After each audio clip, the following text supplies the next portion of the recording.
We had a system that was designed post Hurricane Betsy in 1965, and it was really never completed.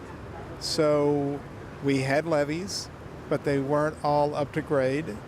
We had flood walls, but because of budget constraints at the time, they weren't designed as robustly as they could have been, and the system failed.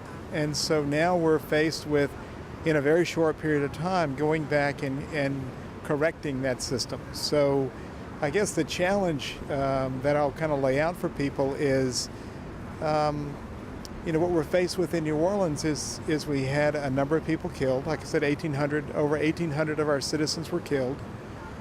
We've invested $14 billion in the last 5 years. And through that whole process, we've lost 30 to 40% of this population of the city. That they lost complete trust in our agencies, our state organizations that built the levees and maintain them. For politicians, that's a very, we have a new mayor, we have a new governor, we have new parish presidents, because the system failed. And so anytime you talk about spending money, it's very hard for anyone and everyone.